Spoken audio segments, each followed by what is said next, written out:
The Cop and the Anthem by Henry. Soapy moved restlessly on his seat in Madison Square.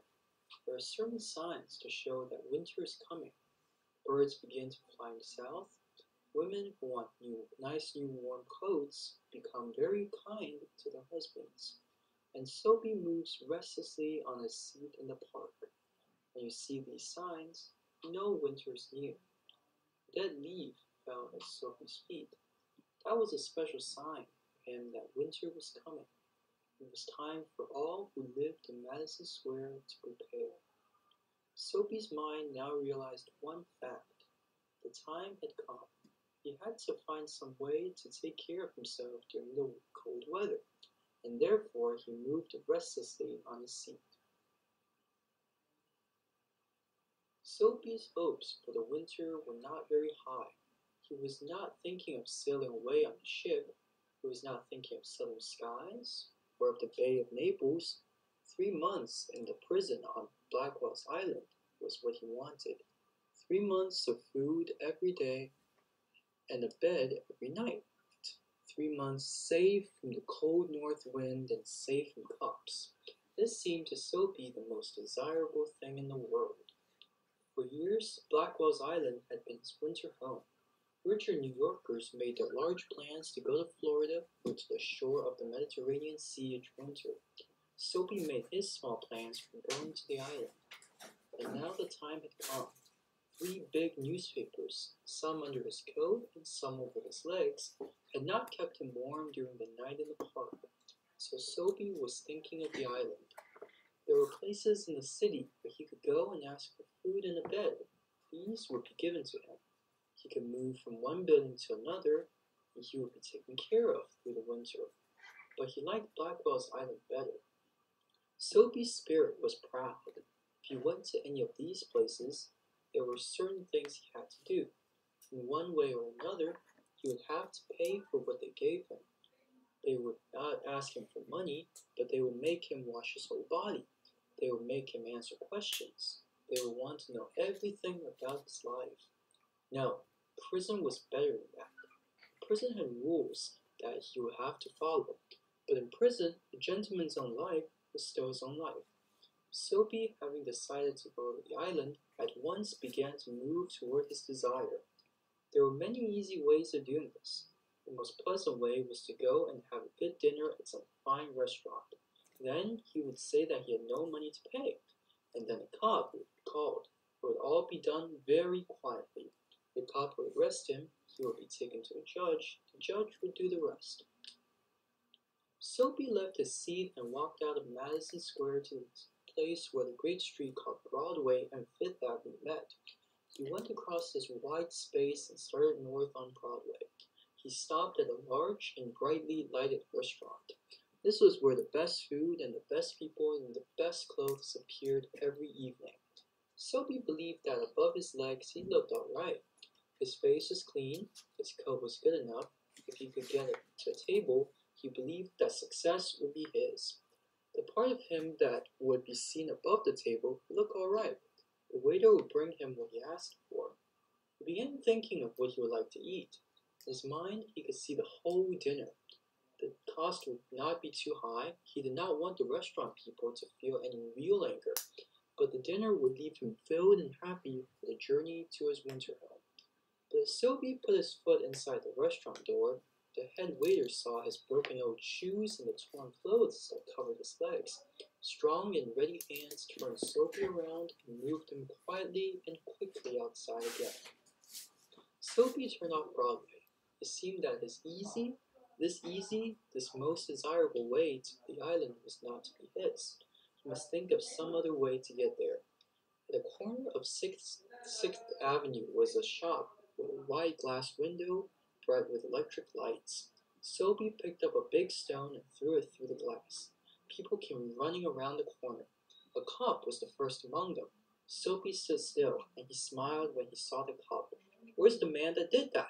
asked the cop. "Don't you think that I might have done it?" said Soapy. He was friendly and happy. What he wanted was coming toward him. But the cop's mind would not consider Soapy. Men who break windows do not stop there to talk to cops.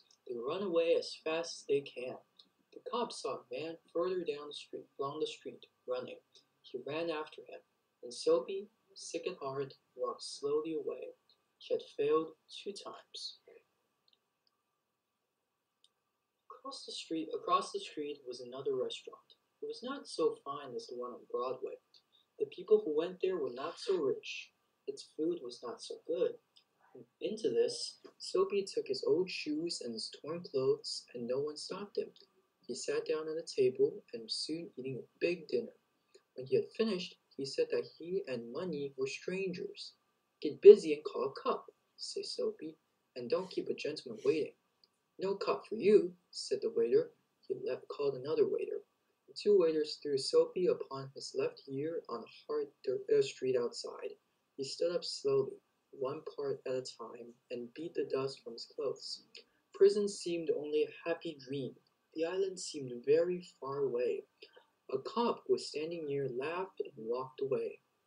Soapy traveled almost half a mile before he tried again.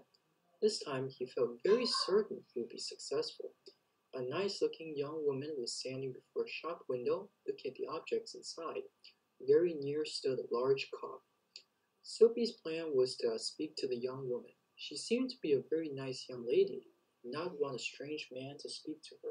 She would ask the cop for help, and then Soapy would be happy to feel the cop's hand on his arm. He would be on his way to the island. He went near her. He could see that the cop was already watching him. The young woman moved away a few steps. Soapy followed. Standing beside her, he said, "Good evening, Bedelia. Don't you want to come and play with me?" The cop was still looking. The young woman had only to move her hand, and Soapy would be on his way to the place where he wanted to go. He was already thinking of how warm he would be. The young woman turned to him. Putting out her hand, she took his arm. "Sure, Mike," she said joyfully. "If you buy me something to drink, I would have spoken to you sooner." But the cop was watching. With the young woman holding his arm, Soapy walked past the cop. He was filled with sadness. He was so free. Was he going to remain free forever? At the next corner, he pulled his arm away and ran. When he stopped, he was near several theaters. In this part of the city, streets are brighter and hearts are more joyful than in other parts.